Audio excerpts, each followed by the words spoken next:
நமஸ்தே. இன்றைக்கி நம்ம மதியமாக பேப்பர் 2ல் இன்றைக்கி நிபந்த ரோம லெட்டரில் இருக்கக்கூடிய செகண்ட் ஒன் தான் பார்த்துட்ருக்கோம்.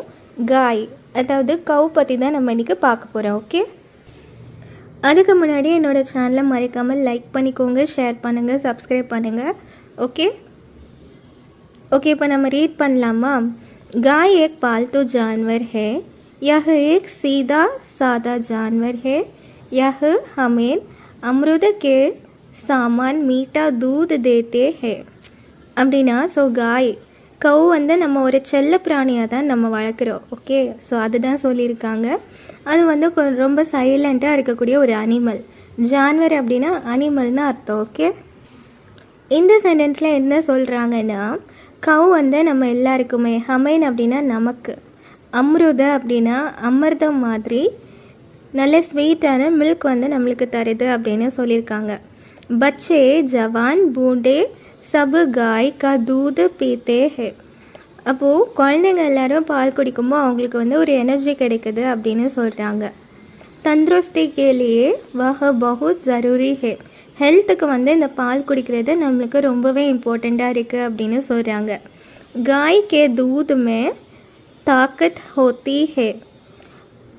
இதுலேயே என்ன சொல்கிறாங்க அப்படின்னா, இந்த மாடுலேருந்து கிடைக்கக்கூடிய பால் நம்மளுக்கு நிறையவே ஸ்ட்ரென்த்து கிடைக்கிது அப்படின்னு சொல்கிறாங்க. பச்சே கேலியே மா கே தூத் கே பாது காய் கா தூது ஜரூரி ஹே.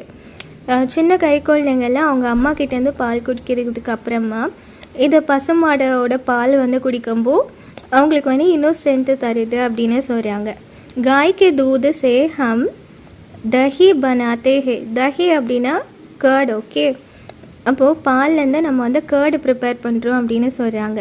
தஹி சே மிட்டா பனாத்தே ஹே அப்படின்னா மோர். அந்த தயிர்லேருந்து மோர் பண்ணுறோம் அப்படின்னு சொல்கிறாங்க. தஹி சே மக்கான் நிக்கால்தே ஹே और மக்கான் சே கீ பனாத்தே ஹே. அதுக்கப்புறமா வெண்ணெய் நம்மளுக்கு கிடைக்கும். அப்புறமா அந்த வெண்ணெயிலேருந்து நம்மளுக்கு நெய் கிடைக்கும் அப்படின்னு சொல்கிறாங்க.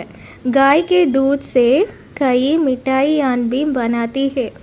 அதுக்கப்புறமா இந்த நெய் வச்சு நம்ம நிறைய ஸ்வீட்ஸ் எல்லாமே பண்ணலாம் இல்லையா? ஸோ அதுதான் சொல்லியிருக்காங்க.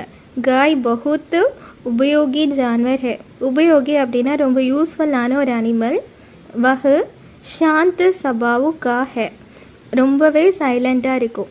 ஓகே, ஹிந்து லோக லக்ஷ்மி மான்கர் இஸ்கி பூஜா கர்த்தே ஹே. நம்ம ஹிந்து மக்கள் எல்லோரும் என்ன பண்ணுவோம் அப்படின்னா, இதை லக்ஷ்மின்னு கன்சிடர் பண்ணி நம்ம பூஜையெல்லாம் பண்ணுவோம். இனி அடுத்தது கோமத்ர और கோபர் படே காம் கி சீஸோன் ஹே. அதாவது மாடுலேருந்து கிடைக்கக்கூடிய கோமியமும் சாணமும் நம்மளுக்கு ரொம்ப யூஸ்ஃபுல்லான ஒரு ப்ராடக்ட்ஸ் ஆட்டம் இருக்குது. காய் கே கோபர் சே அச்சி காது பன்தி ஹே. அதாவது மாட்டு சாணத்துலேருந்து நம்ம நிறைய இயற்கை உரங்களை நம்மளால் தயாரிக்க முடியும். ஸோ அதுதான் சொல்லியிருக்காங்க.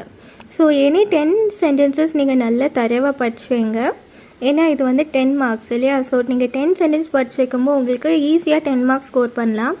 இப்படி மீனிங் மேலே நோட் பண்ணி படிக்கணும். ஓகே ஓகே, நீ அடுத்தது நெக்ஸ்ட் கிளாஸ் நம்ம நெக்ஸ்ட் வீடியோவில் பார்க்கலாம். ஓகே, தன்யவாத்.